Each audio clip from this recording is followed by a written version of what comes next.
नमस्कार दोस्तों, स्वागत है आपका हमारे यूट्यूब चैनल जर्नलिस्ट फोनोग्राफी में। तो फ्रेंड्स, आज की जो डिक्टेशन रहेगी वो रामदार गुप्ता पार्ट 2 के लेसन 23 और 24 की डिक्टेशन रहेगी। यह डिक्टेशन 100 शब्द प्रति मिनट की स्पीड से होगी, ठीक है फ्रेंड्स।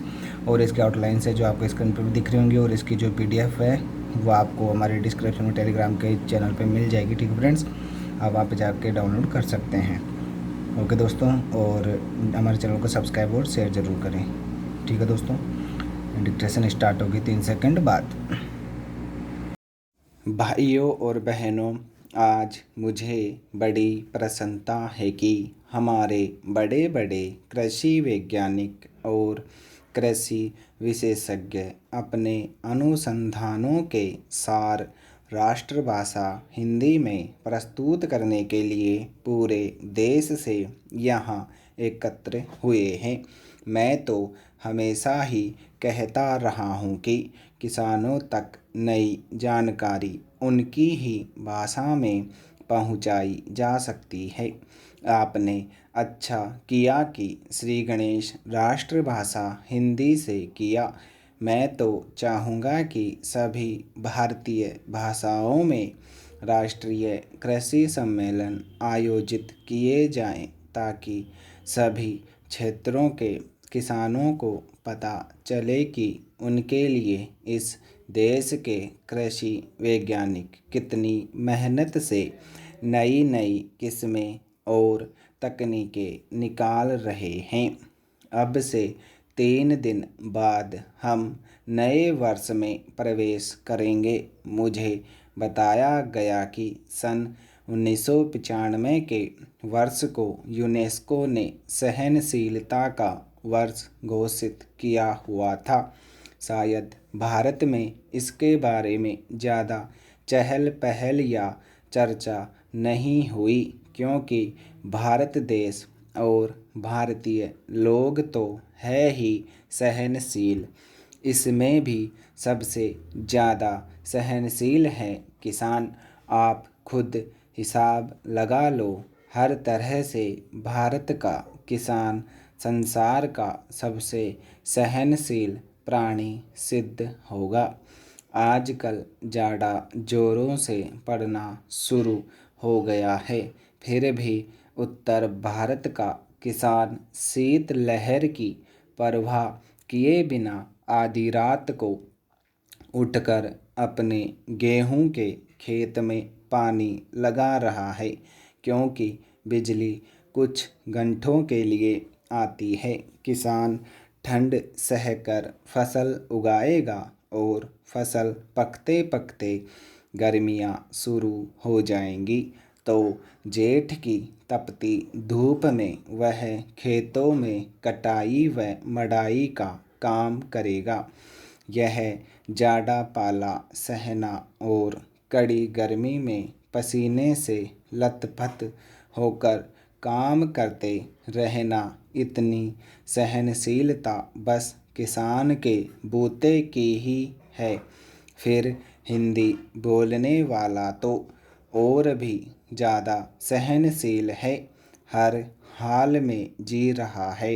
गेहूँ चावल विदेशों में किस भाव बिकता है और हम उसे क्या भाव देते हैं। हर चीज़ के दाम आसमान पर पहुंच गए हैं। महंगाई इतनी बढ़ गई है, मगर किसान की मेहनत का पूरा मुआवजा देने में हम 10 बहाने बनाते हैं, और किसान है कि बर्दाश्त कर रहा है। बिजली महंगी हो गई, डीजल महंगा हो गया, संकर बीज महंगा मिलता है, रासायनिक खादें महंगी मिलती है, मगर दालों के भाव चढ़ गए तो चिल्लपो शुरू हो जाती है। मेहनत करता है किसान, और उसकी मेहनत पर फलते फूलते हैं बिचौलिए। मंडी के दलाल, आलू के चिप्स बनाने वाले व्यापारी, उसकी फसलों का तेल निकालने वाले व्यवसायी, ये सारी बातें सहते हैं हमारे किसान भाई। सो किसान से बड़ा सहनशील और कोई नहीं। कोई आता है तो खराब किस्म का बीज बेच जाता है, तो दूसरा जिप्सम के नाम पर मिट्टी बेच जाता है। कई एक नकली कीटनाशक दवाएं बिक रही है, छिड़को तो कोई असर ही नहीं होता। किसान बेचारा सब कुछ सह रहा है। मैं समझता हूँ कि यहाँ जो कृषि वैज्ञानिक हिंदी में अपने शोध पत्र प्रस्तुत कर रहे हैं वे भी बड़े सहनशील होंगे। Para change.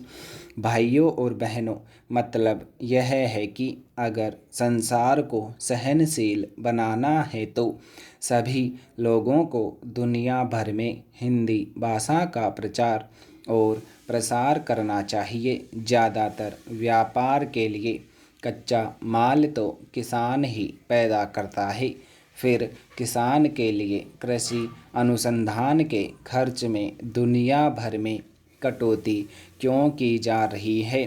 कटौती करनी है तो बहुत से और क्षेत्र भी है। अमीर देश सन 1990 में खेती बाड़ी को आगे बढ़ाने के लिए जो सहायता दे रहे थे वह थी 12 अरब डॉलर, और 10 साल बाद 2000 में 2 अरब डॉलर की कटौती कर दी और यह 10 अरब डॉलर रह गई। तो पूरी दुनिया को खेती बाड़ी से जोड़ने की ज़रूरत है, तभी ये दुनिया आपस में लड़ना मरना बंद करेगी। मेरा बस चले तो मैं तो हिमालय की सबसे ऊंची चोटी सागरमाथा, जिसे दुनिया एवरेस्ट कहती है, पर चढ़ूं और पूरे जोर से आवाज़ लगाऊं कि ए धरती के वासियों, बंदूकें छोड़ो और हल उठाओ, नहीं तो आप ही सोचो कि 20 साल बाद 2020 में जब दुनिया की आबादी 8 अरब हो जाएगी तो सबको खिलाने लायक खाद्यान्न कैसे उपलब्ध होगा। उस समय चीन को भी बाहर से गेहूं मंगाना पड़ेगा। सौभाग्य से भारत के बारे में तो कृषि विशेषज्ञों का यही अनुमान है कि भारत के किसान और कृषि वैज्ञानिक मिलजुल कर बढ़ी हुई आबादी का भी पेट भर पाएंगे। आज हमारे अन्न भंडार में 3.5 करोड़ टन से ज़्यादा अनाज भरा है। रबी की फसल आने के बाद यह बढ़कर 5 करोड़ टन तक जा सकता है। रखने की जगह नहीं है, इसलिए समाज कल्याण के कामों में लगाने और विविध रूपों में निर्यात करने के अवसर बढ़ रहे हैं। काम के बदले अनाज और बच्चों को पाठशालाओं में नाश्ता कराने व खाना खिलाने के कार्यक्रम पूरे देश में चलाए जा सकेंगे। यह एक तरह से दूसरी कृषि क्रांति का ही नतीजा है कि हम 101 करोड़ से ज़्यादा आबादी को अपने खेतों में उपजाई फसल से ही खाद्यान्न उपलब्ध करा रहे हैं। खाने वाले तेल की कुछ वर्ष पहले कमी हुई थी। हमने पुरजोर कोशिश की, पिछले कुछ वर्षों में आयात तो घटकर प्रति वर्ष 300 करोड़ रुपए का हो गया। वहीं तिलहनी फसलों और उनसे उत्पन्न पदार्थों का निर्यात 8 गुना बढ़कर 2500 करोड़ रुपए से भी ऊपर हो गया। यह सब फल है किसानों, वैज्ञानिकों एवं प्रसार कार्यकर्ताओं के अथक प्रयास का। इस प्रगति में आज कृषि वैज्ञानिकों का योगदान किसी से छुपा नहीं है, इसे सारी दुनिया मानती है। जहाँ भी भूख है वहाँ लोग भारत की मिसाल देते हैं कि देखो, इस महान देश ने भूख की चुनौती का किस तरह डटकर सामना किया। आज जब निर्यात के अवसर खुले हैं, विश्व का परिवेश बदल रहा है, सारी दुनिया के बाजार खुल गए हैं। सौभाग्य से दुनिया में शाकाहार भी बढ़ रहा है। इस समय हमारे विविध व्यंजनों को विश्व बाजार में प्रचलित करने के बड़े मौके हैं। स्टॉप।